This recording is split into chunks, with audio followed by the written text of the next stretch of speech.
Welcome to the Deep Dive. Today, we're tackling a filmmaker who, well, he isn't just telling stories about life. He's actually using cinema, fundamentally, to capture the whole messy, ordinary, relentless act of living itself. We are diving into the world of Richard Linklater, born July 30, 1960, Houston, Texas. He's become this sort of unparalleled cartographer of casual but also really profound time. Yeah, that cartographer of time idea, that's exactly it. That's what makes his work so unique. I mean, sure, he engages with suburban culture. We see that. Yeah. But his real signature, it's that methodological obsession, with the effects of time passing. He's really changed how we think about narrative structure. He prefers just observing, letting conversations happen rather than, relying on traditional plot mechanics. Absolutely. Yeah. So our mission today is really to unpack the career of this American auteur whose method, it often is the story, isn't it? Right. We're going to trace his path from those super micro-budget indie roots back in Texas all the way to these sprawling multi-decade experiments like Boyhood, which, landed him on the 2015 Time 100 list. Pretty influential. He basically figured out how to film a process, not just a contained story. And I think if you're trying to get your head around the Linklater universe, you've got to hold these two almost contradictory styles in your head at the same time. First, there are those huge, high-concept time-lapse projects, real tests of patience. We're talking the Before trilogy, obviously, and Boyhood, using the exact same actors over years and years. Decades, even. And then the second thing, the other pillar, is that other style. These really philosophical, very loosely structured, dialogue-heavy films that often happen entirely within a really condensed time frame, like a single day. Exactly, like Slacker or Dazed and Confused, or even something like Tape. Right. So it feels like two sides of the same coin, doesn't it? This time coin. In one, he's exploring time by stretching it out, making you feel every year. Yeah. And in the other, he explores the pressure of time by cramming everything into one day. We're going to dig into how those two approaches actually feed off each other. Okay, so let's unpack this unlikely path that actually led Linklater to filmmaking because, honestly, it starts miles away from any film set, deep in Texas athletics. It's a really interesting backstory, yeah. He went to Huntsville High for, grades 9 through 11, played football there. He was actually the backup QB for a team ranked #1 in the state. Wow. Which, right away, it tells you something about a certain kind of focus, maybe a competitive drive, even if it wasn't aimed at movies yet. Then he switched to Bel Air High for senior year, focused more on baseball, kept playing that at Sam Houston State University. That athletic discipline, I wonder if you can kind of see a thread there. Looking forward to the Boyhood commitment, that 12-year thing, a different kind of endurance test maybe? Possibly, yeah. A sustained focus.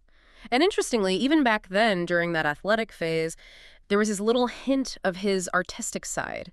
He won a Scholastic Art and Writing Award as a teenager. Oh, interesting. But the real pivot, the moment everything changed direction, was when he dropped out of Sam Houston State. Right. That's the key turning point. Definitely. He left college, took this really tough job working on an offshore oil rig, Gulf of Mexico. And you can just imagine, right, the isolation, the sheer repetition of that work. It feels like almost the perfect setup for the kind of philosophical wandering, the aimlessness you see in his later films. Yeah, like a strange kind of incubator. Yeah. And that environment, it accidentally became the place where his creative spark really caught fire. Apparently, he read novels constantly out there, just devouring books to escape the grind. Then when he got back to shore, that reading habit turned into something else. He started going to this repertory cinema in Houston over and over again, fell totally in love with film. That's the aha moment right there. The passion shifts from the page to the screen. He realizes, okay, filmmaking, that's what I have to do. And crucially, he didn't just dream about it. No waiting around. No. He took his savings from the oil rig job, which must have been pretty decent money, and made a really strategic move to Austin, Texas. Bought his own gear, Super 8 camera, projector, editing equipment, the whole starter kit. And moving to Austin wasn't just about changing cities, was it? It feels like a fundamental commitment to doing things his own way, outside the system. Totally. He used that money and that location to deliberately build a support structure outside of Hollywood. So this is where the Austin Film Society comes in. Exactly. In 1985, he co-founds the Austin Film Society, and look who he founded it with. Shel Lafus, a college professor. Yeah. Charles Ramirez-Berg, another UT professor. Louis Black, who later founded SXSW. Wow, quite a crew. And Lee Daniel, who became his longtime cinematographer. This wasn't just some casual film club. No, it sounds like laying the groundwork for independence. Like a statement. We don't need LA, we can build it here. Precisely. They created their own intellectual and practical hub. It gave them resources, a place to screen those obscure classics that clearly influenced his early style, and it built a community financially, creatively, that let these unconventional ideas actually happen, far from studio pressures. And that independent hub, that whole Austin scene, it started producing results pretty quickly. First with some, experimental shorts and just figuring things out. Right. His very first feature film kind of embodies that whole process over product idea, doesn't it? Yeah. It's impossible to learn to plow by reading books from 1988. Mm-hmm. I mean, the title alone Tells you everything, yeah. He was shot over a whole year, then edited for another year, all on that Super 8 gear he bought. It's a real artifact. Yeah. If you're curious, you can actually find it on the Criterion Collection release of his next film. Which is Slacker, 1990. And Slacker, I mean, it's not just an indie success. It practically defined the Gen X indie film movement. Made for almost nothing. How much was the budget? Just $23,000. Astonishingly low. But the budget wasn't really the point. It was the film itself. Right. Tell us about that, because it's not really a plot in the traditional sense, is it? Not even close. The structure is the statement. It basically just follows this meandering, aimless day in Austin. The camera literally drifts from one eccentric character to the next, sometimes mid-conversation. Just eavesdropping on the city. Pretty much. Long, rambling talks about, well, everything. Destiny, conspiracy theories, the meaning of Scooby-Doo, the anxiety of just existing. It just perfectly captured that feeling of a generation that felt a bit lost but had a lot to say. And people responded to that. The box office showed there was an audience hungry for something different. It grossed over $1.25 million. Incredible return. That cemented him, didn't it, as this viable, low-risk indie filmmaker who could create buzz just from ideas and dialogue. Yeah. And that's when he set up his production company, Detour Film Production, named after that old film noir, right? Yeah, Edgar G. Ulmer's 1945 noir Detour.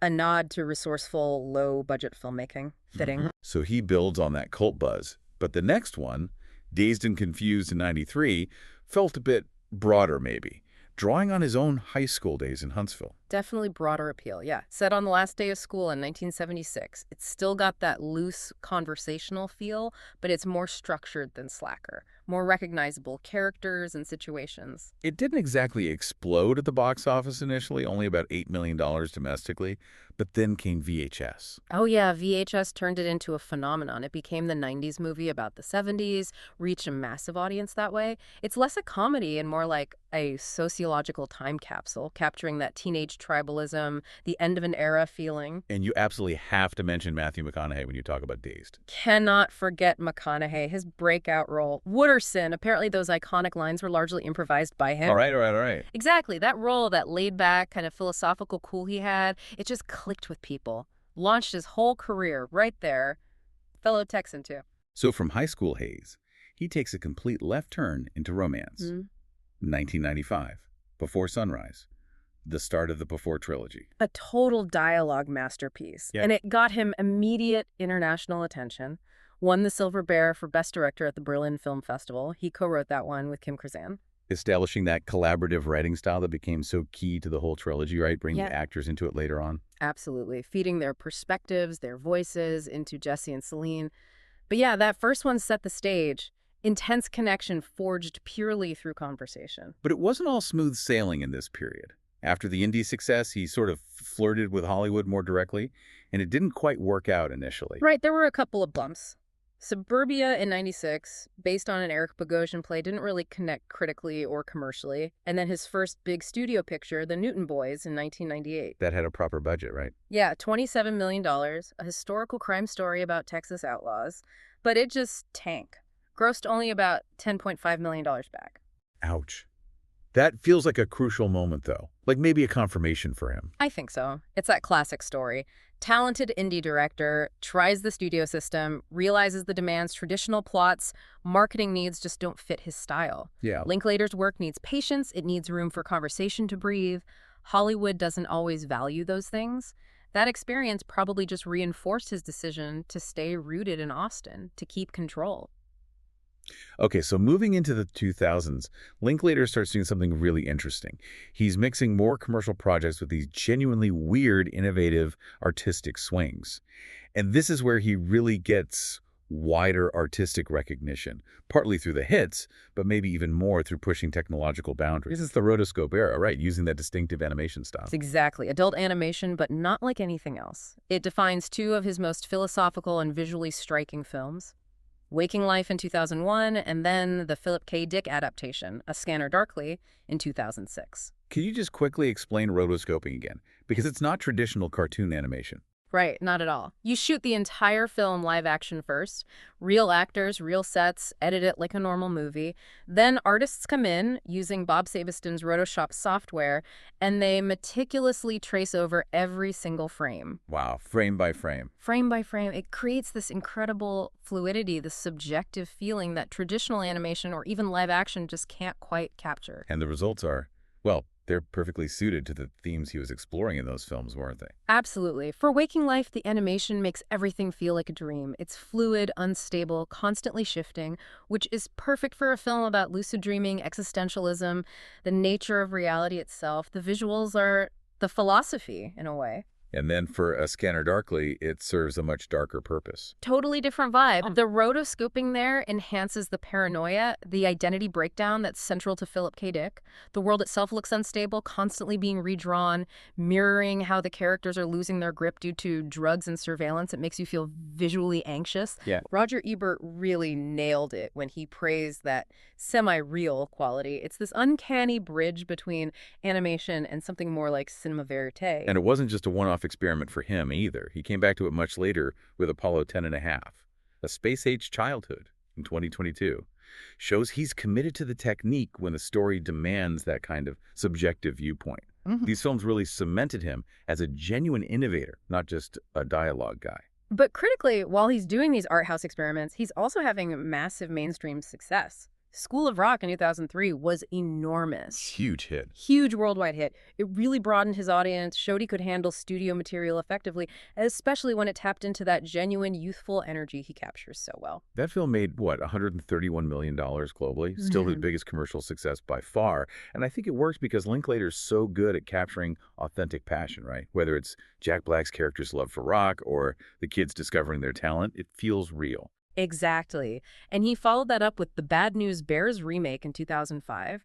Again, working within a studio genre framework, but keeping his observational touch. This period also saw him digging into more direct social commentary, didn't it? Yeah. Kind of circling back to the political undertones of Slacker. Yeah, there was that HBO pilot in 2003, $5.15, co-wrote it with Rodney Rothman, about minimum wage restaurant workers. You can see the themes brewing there that came out fully in his next feature. Which was Fast Food Nation in 2006, adapting that massive nonfiction bestseller by Eric Schlosser. Right. A really ambitious film tackling the whole U.S. fast food industry machine, weaving together multiple storylines. It got into Cannes, which was prestigious. But the reception was a bit mixed. Yeah, kind of mixed reviews when it came out more widely. Maybe audiences just weren't expecting that kind of sprawling, almost journalistic approach from the guy who just did School of Rock. Meanwhile, while all this is happening, the rotoscoping, the blockbusters, the social commentary, he's quietly, patiently building the next stages of the Before trilogy. That's the amazing thing. Before Sunset comes out in 2004. Then Before Midnight in 2013. Both huge critical darlings. Both got him Oscar nominations for Best Adapted Screenplay. And sharing that nomination with the actors, Ethan Hawke and Julie Delpy. That feels so unique to this project. It really is. It speaks to how authentic those conversations feel on screen because they were developed collaboratively over those long gaps between films. The characters aged, the actors aged, their perspectives evolved together. The trilogy really becomes about the weight of time itself, doesn't it? Using those 9-year gaps as the actual dramatic engine, showing us what's gained, what's lost, how relationships weather the years. And those 9-year gaps, they feel like the perfect lead-in to the ultimate experiment in filming time. The absolute peak of his career, arguably his masterpiece. Boyhood. Yeah, Boyhood, it almost needs its own genre category, doesn't it? Released in 2014, it wasn't just filmed over a long time. It was a genuine 12-year commitment. Sporadic filming between 2002 and 2013 with the exact same cast. Watching the main character, Mason, literally grow up on screen. From 6 years old to 18, the sheer audacity, the patience required, it's hard to even comprehend. It really is. And the fact that he cast his own daughter, Lorelei Linklater, as Mason's older sister, Samantha, that just adds another layer. Yeah, it makes it even more meta somehow. Totally. It wasn't stunt casting. It meant the film was capturing something deeply personal, a version of his own family's passage of time embedded right there in the fiction. It elevates it beyond just a movie into this kind of observational document. And the critics, they just went wild for it, didn't they? Unanimous praise doesn't even cover it. It got that perfect 100 score on Metacritic, which is incredibly rare. Critics basically ran out of adjectives trying to describe the commitment, the emotional impact. The awards just rolled in after that. Swept the board for directing. Golden Globe, Critics' Choice, BAFTAs for Best Director and Best Picture, and crucially, Boyhood got him his first Oscar nominations for Best Director, Best Original Screenplay, and Best Picture. Finally, the Academy recognized this decades-long independent vision at the highest level. After hitting that absolute peak of structural ambition, what does he do next? He immediately pivots back to his other signature style, the single-day film. Right back to it. 2016, he releases Everybody Wants Some. He called it a spiritual successor to Dazed and Confused. Set in college this time, right? Baseball players in the 80s. Yeah, that first weekend of college, all about hanging out, chasing girls, finding your place. And this film is such a perfect example of that critical commercial split in his career. How so? Critically, it was a home run. Critics loved it, saw it as a welcome return to that loose, funny, observational style. Got great scores, like 88% on Rotten Tomatoes, 83 on Metacritic. But audiences didn't really show up. Nope. Commercially, it just didn't connect. Making only $4.6 million on a $10 million budget.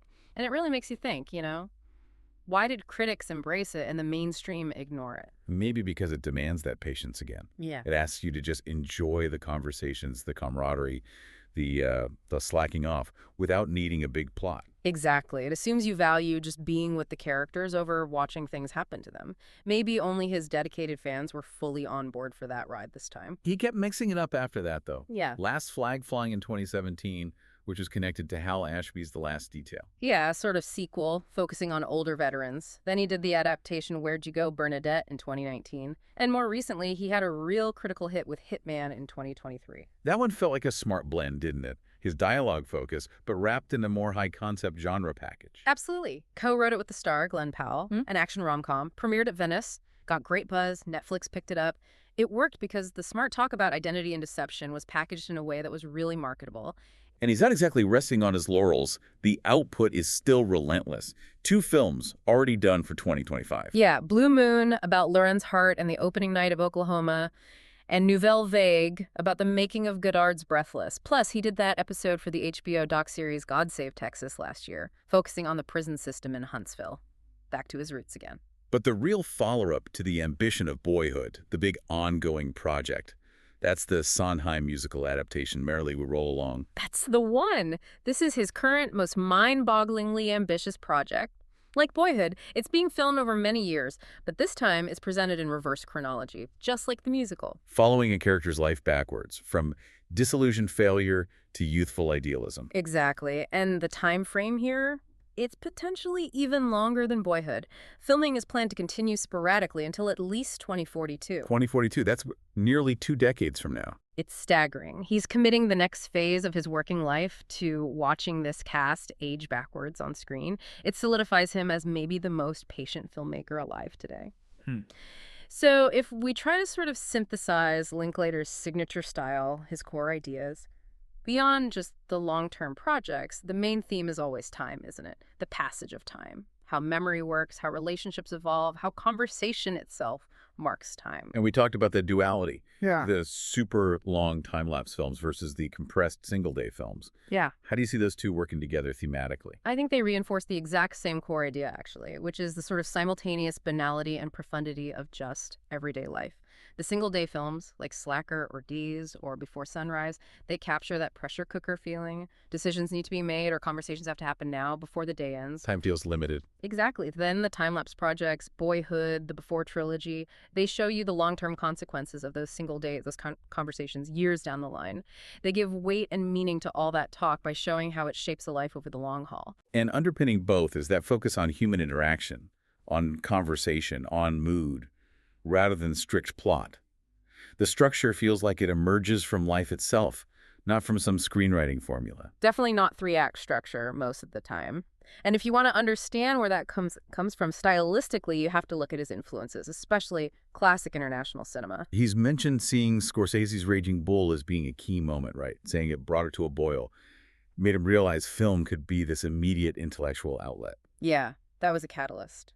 But his deeper influences, the ones you really see in the texture of his films, it's a who's who of patient, thoughtful world cinema. Like who? We're talking Robert Bresson with his austerity and precision. Yasujiro Ozu, the master of observing family life with that calm, still camera, just letting moments unfold. You can really see Ozu in Boyhood, can't you?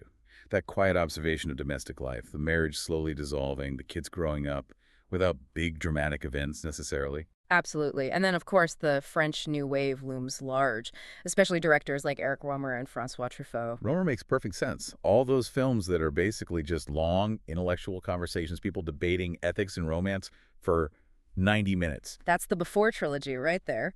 Jesse and Celine's entire relationship is built on their talk, their philosophical back and forth, very Rohmer-esque. And tying all this together, all these influences and styles, is that fierce commitment to independence. Staying in Austin, refusing to really live or work in Hollywood long term. That Austin base isn't just geography. It's part of his method. It keeps him insulated, gives him the creative control he needs for these unconventional, time-heavy projects.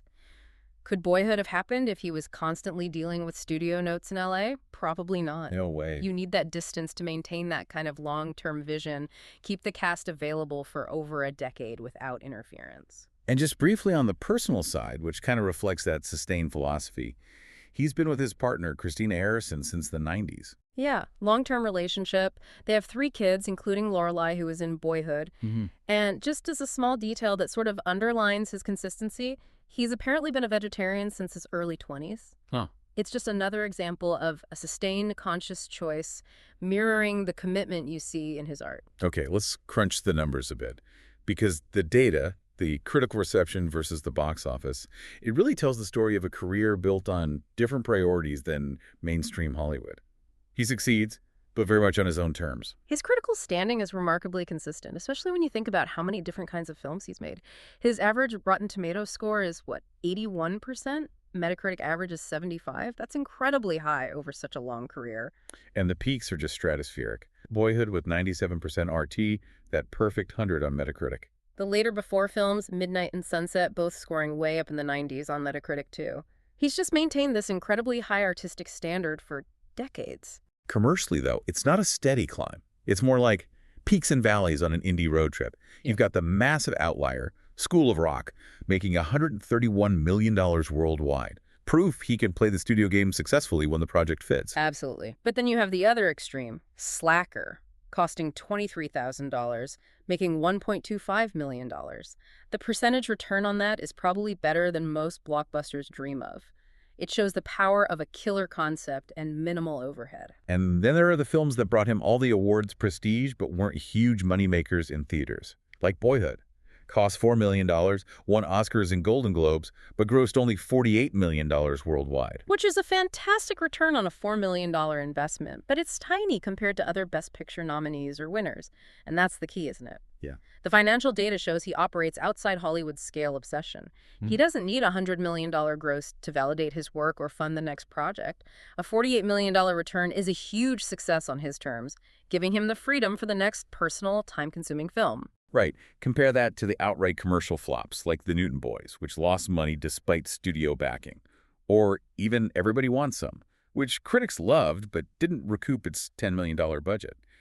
His career shows that critical acclaim and cultural impact don't always track with box office numbers. Not at all. And looking at the major awards, the pattern is clear. He's highly decorated, yes, but especially for writing and directing, reflecting that core focus on dialogue, observation, and vision. 5 Oscar nominations, total screenplay, directing, picture. And those wins often reflect that early international recognition, like the Silver Bear for Before Sunrise way back at the Berlin Film Festival. Exactly. That early credibility probably gave him the leverage he needed to go back to Texas and say, look, I need independence to do things like Boyhood. The later wins the Golden Globes, the BAFTAs for Boyhood. They felt like a validation of that entire patient, independent career path. So as we wrap up this deep dive, it feels like we've mapped out the journey of a truly singular American filmmaker. Richard Linklater used his Texas independence, that love for real conversation, and just unbelievable cinematic patience to make the passage of time itself his great subject. Yeah, what really stands out is how he blends these deep philosophical ideas, the weight of choices, the way potential fades with narratives that feel incredibly accessible and conversational, whether it's Jesse and Celine talking for 18 years or watching Mason grow up for 12. hmm The feeling you get as a viewer is recognition.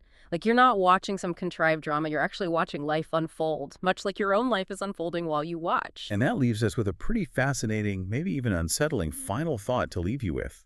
It centers on that ongoing, nearly two-decade commitment to filming merrily we roll along. Yeah, just think about the sheer difficulty, logistically, ethically, artistically, of locking in a cast and crew for a 20-year project, filmed in reverse, scheduled to run until at least 2042. When a filmmaker invests that much of his own life and the lives of everyone involved into one single narrative, filming the actors aging in real time, what does that even mean for the final film? It starts to feel less like telling a story with an ending and more like capturing the inescapable reality of time itself. The finished film becomes almost a historical document, a relic of actual time past. It stops being just a movie. It becomes a life's work, yeah. An exercise in temporal commitment that might just be unprecedented. For Linklater, the film set isn't just a place to shoot scenes. It's become a kind of measuring stick for decades of his own life, marking not just his actor's growth, but his own journey, too. It really makes you wonder. What will those conversations be like on set in, say, 2040? How will those older actors grapple with these idealistic younger selves they filmed 20 years before?